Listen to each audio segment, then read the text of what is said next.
Queridos irmãos, nós vamos agora finalizar essa parte agora com a passagem de... Até o nosso irmão Jorge, ele citou ela, e sobre Mateus, capítulo 4. Continua aqui, rapaz, não sai daqui não. Isso, Mateus, capítulo 4, e vamos ler do versículo 1 até o versículo 13 dessa passagem, que ela é muito interessante. Olha a neta aí.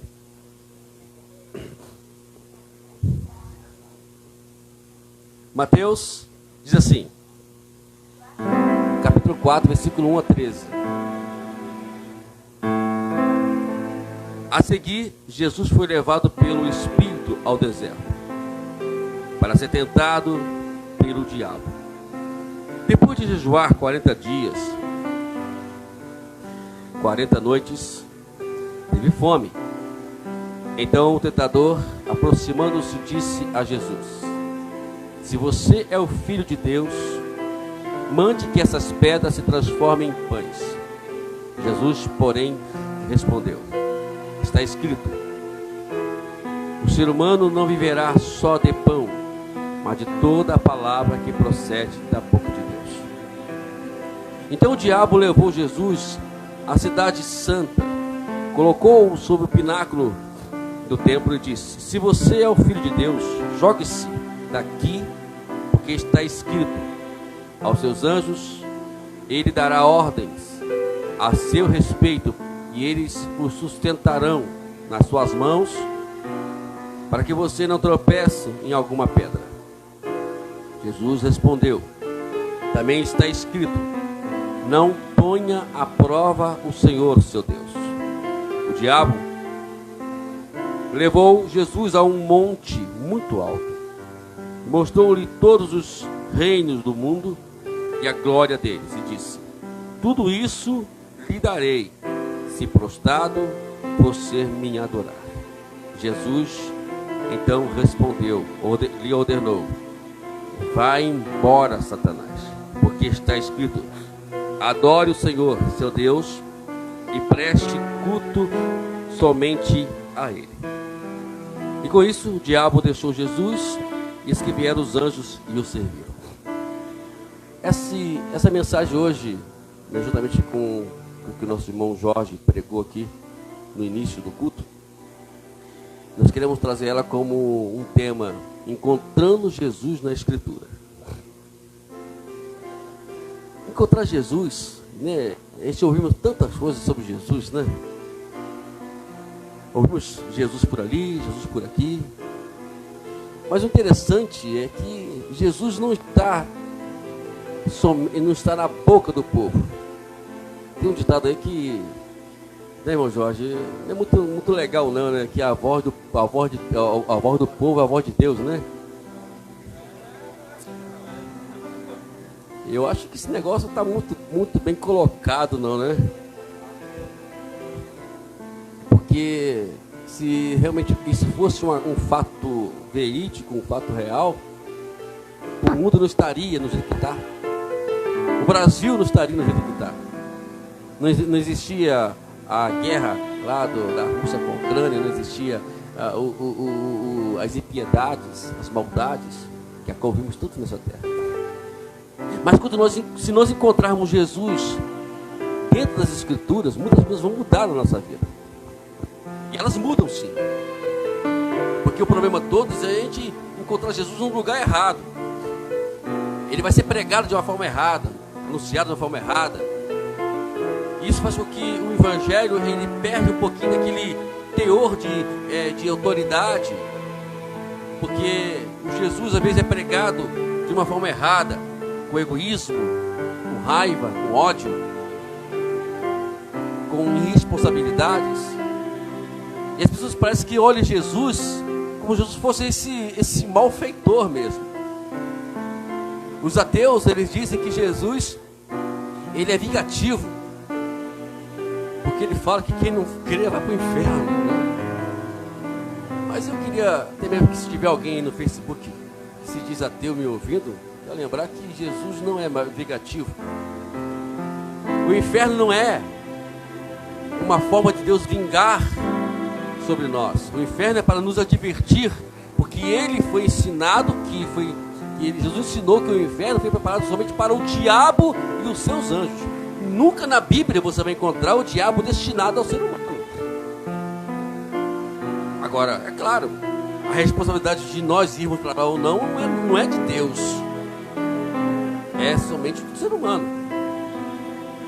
E Jesus aqui, ele é interessante que ele mostra como resolver esse problema com o diabo. E às vezes nós queremos resolver o problema do diabo de forma completamente adversa ao que nós aprendemos aqui. Jesus não precisou fazer um descarrego aqui, ou uma série de campanhas disso ou daquilo, para poder expulsar o diabo da situação que ele estava vivendo. Eu não vou aqui falar sobre o deserto, porque o nosso irmão Jorge já falou muito aqui, de uma forma bem clara aqui, o que é o deserto. Não preciso agora pregar sobre isso, né, irmão Jorge? O Jorge já fez a primeira parte mostrando o que é o deserto. Então quem estava aí ligado já sabe, e é só revisar um pouquinho a mensagem, você vai ver lá o irmão Jorge falando sobre o deserto. E vejam que o interessante é que o diabo tenta manipular Jesus, usando até mesmo a sua deidade, a sua divindade ou sua posição como Deus. Mas ele não se detém. E também não expulsa o diabo, nem se não é violento, nem radical ou brusco na sua palavra. Ele fala isso da Bíblia de uma forma bem clara. Está escrito. Eu não vou fazer isso porque a Bíblia não diz para eu não fazer. Eu não vou fazer isso porque a Bíblia ensina que eu não vou fazer, não é para fazer. Eu estou querendo seguir o que a Bíblia orienta. E é muito fácil quando nós nos deparamos com situações adversas na nossa vida, porque quando a gente depara com essas situações, a gente vai ter essas decisões. E a decisão sempre é seguir o que a Bíblia diz. Eu sempre oriento, olha, o que a Bíblia diz sobre isso? Tem muitas coisas que hoje falam, não pode isso, não pode aquilo. Até o meu sobrinho ali querido, né, veio e falou assim, pastor, eu posso ir lá de chapéu? Rapaz, eu não tenho esse negócio não, né? O chapéu é porque existe o lado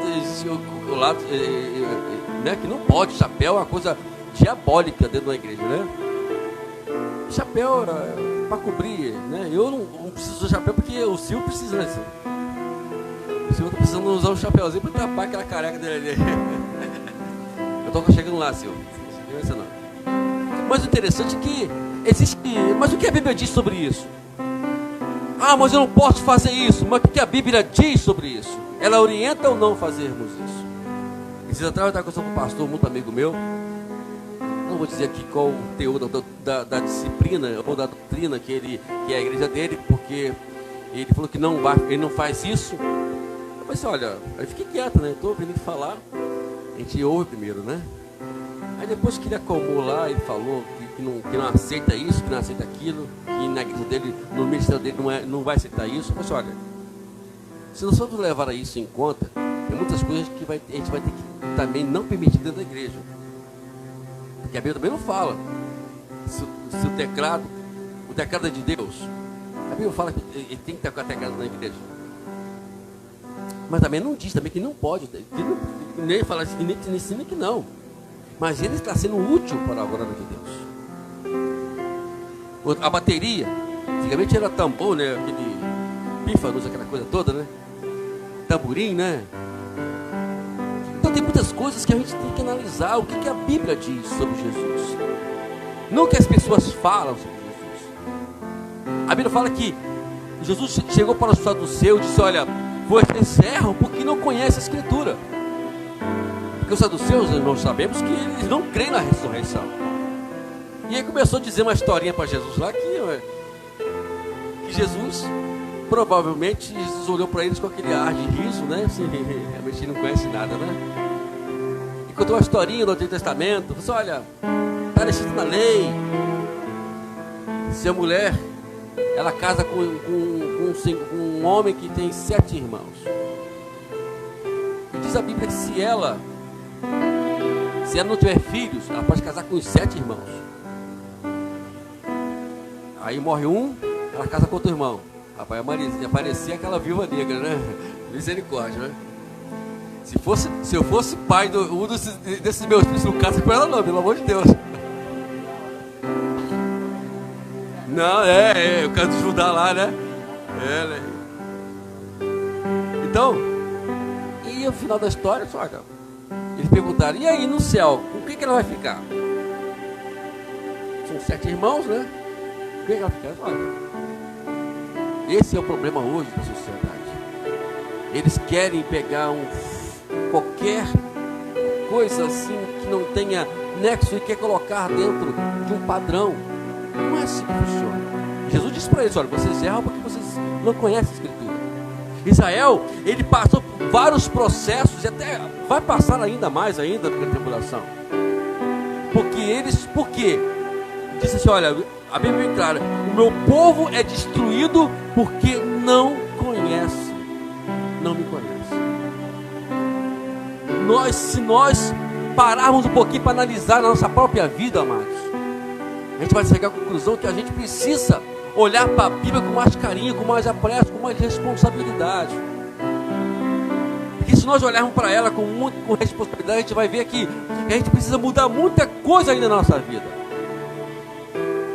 Eu estou lendo um livro muito bom. Até falei para minha esposa, depois ler esse livro também, né? Se somos um casal, né? Então os dois têm que estar enraizados, não do livro, né? Que livro, gente. É um livro fantástico. Todos aqueles que eu tenho na minha biblioteca lá, não sei se é o momento ou o momento que estamos vivendo, mas é o melhor livro que eu li até hoje na minha vida. E a gente vai encontrando coisas maravilhosas aqui dentro. E Jesus está aqui dentro. Tem uma passagem bíblica que eu até coloquei, para não esquecer ela aqui na minha cabeça, no capítulo 24 de Lucas. Observa somente a história dali. 2 discípulos saem de Jerusalém e Jesus para perto deles e começa a perguntar para eles: o que está acontecendo? Você não sabe ainda não? Não sabe ainda não? Rapaz, você talvez não é daqui não, porque não soube que mataram Jesus de Nazaré, o nosso mestre. Mas a promessa que ele viria restaurar Israel. Olha o erro aí. Ele não conhece a Escritura. Esqueceram desse detalhe. Até mesmo as mulheres, olha só como chega o medo, o medo faz com o ser humano. As mulheres até disseram que foram para os sepulcros e ele está vazio. Tudo indicava que Jesus ele tinha ressuscitado. Mas o medo fez com que ele cegasse o detrimento dele. Me faz me lembrar de uma passagem de Paulo em 2 Coríntios, capítulo 4, versículo 4, que o Deus do século cegou o entendimento dos incrédulos para que não veja a luz do Evangelho resplandecer. Eles estavam cegos por causa do medo. Deus fez a perguntinha para eles: o que diz a Escritura sobre isso? E o medo não deixou que eles percebessem que tudo estava ocorrendo, estava acontecendo, porque a própria Escritura tinha dito sobre isso. Quantas vezes Jesus falou com os discípulos sobre que ele teria que passar pela morte, pela crucificação, que os homens iriam crucificá-lo, mas no terceiro dia ele ressuscitaria.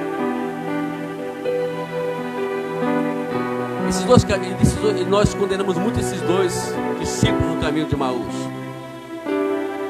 Mas às vezes nós deixamos que o medo, quantas pessoas nessa pandemia aí, amados, esqueceram da promessa de Deus, né, irmão Jorge?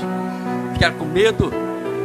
Quantas pessoas ficaram temerosas diante de quase 1 milhão de pessoas mortas no nosso país. Mas Deus tem a sua promessa sobre nossas vidas.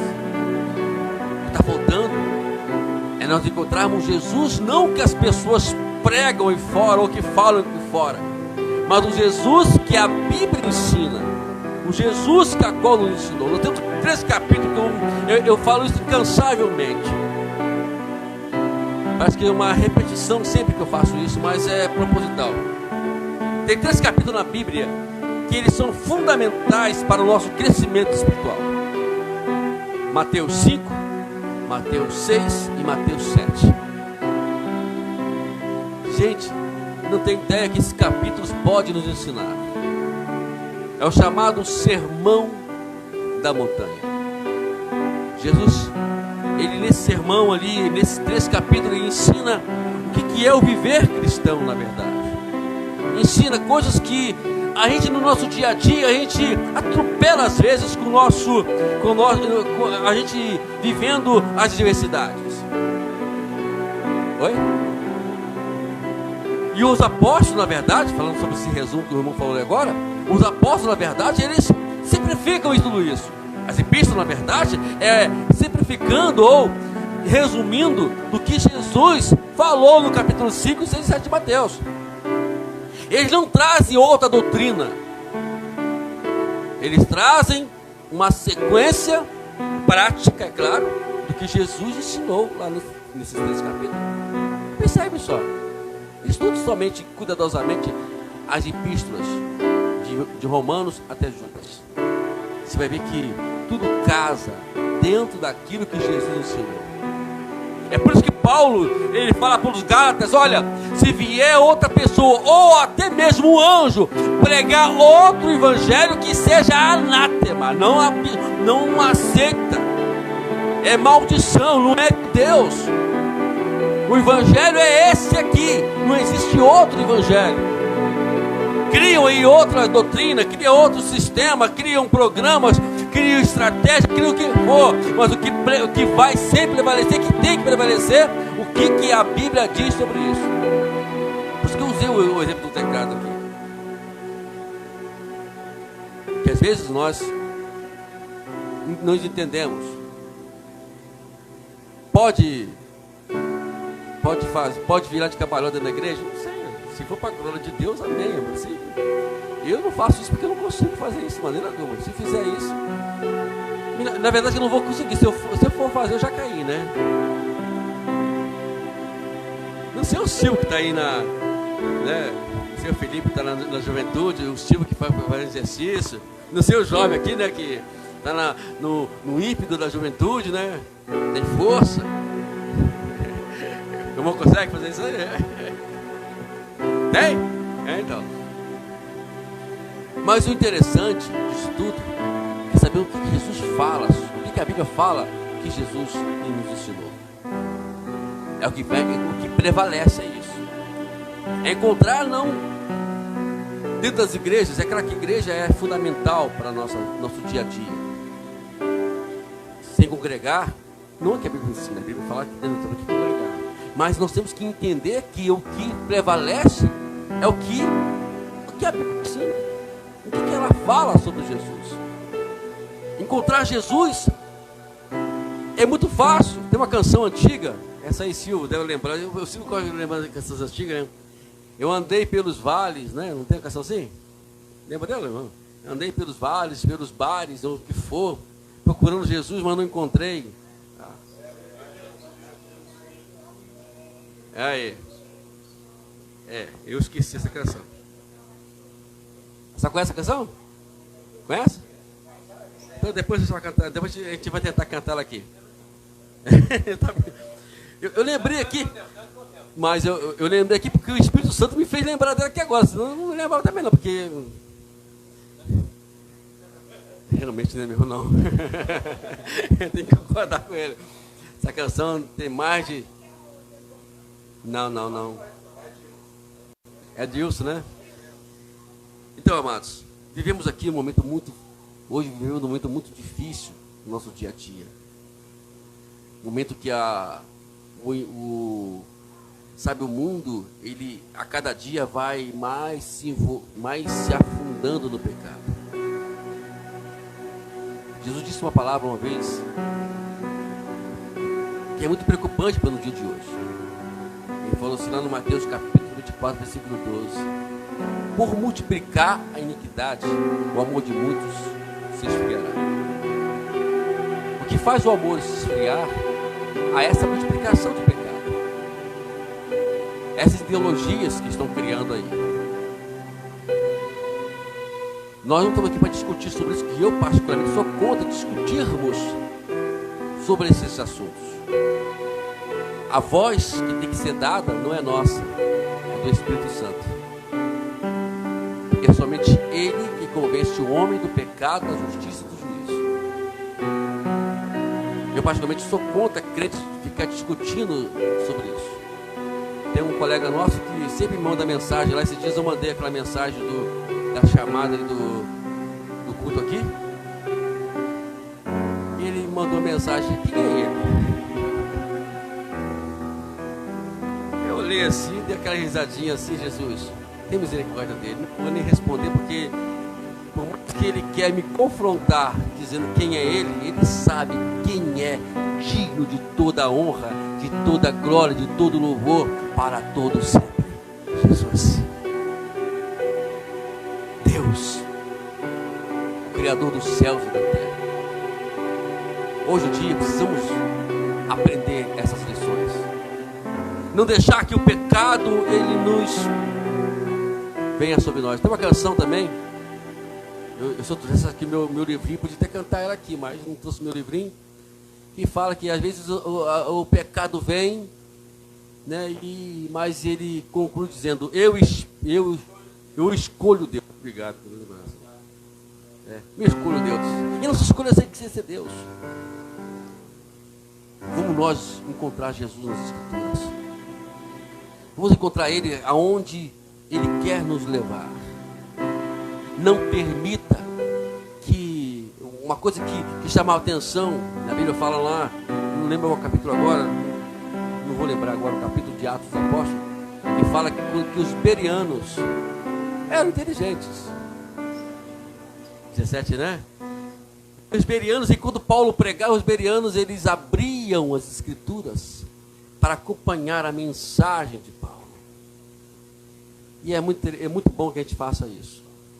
Não é ninguém aqui, tanto eu como o irmão Jorge, qualquer alguém que vier aqui pregar, nós não somos o dono da verdade, né, irmão Jorge? O dono da verdade é a Escritura. O que prevalece é o que ela diz. Se alguém for confrontar você sobre o chapéu que Felipe usa, sobre a calça comprida que as irmãs usam, deixa eu falar um pouquinho sobre isso também. E outras coisas mais que os brincos, né? Digam para eles o que Jesus disse sobre isso. Porque o que eu encontro na Escritura, Ele não diz para não usar. Ele não disse que eu não tenho que usar, mas também não disse que eu também que eu tenho que... Diz que sim e que não.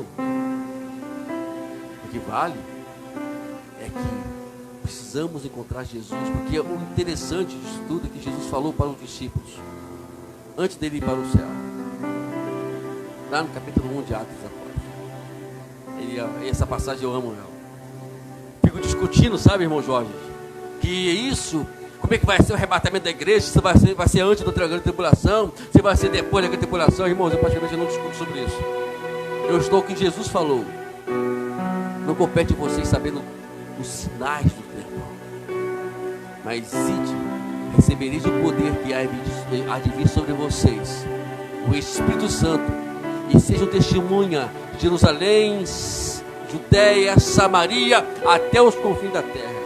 Nosso trabalho aqui não é discutirmos sobre o que vai acontecer no futuro, mas vivermos o presente pregando o Evangelho, evangelizando, porque é isso que Jesus nos ensina na sua palavra. E é isso que precisamos aprender a cada dia.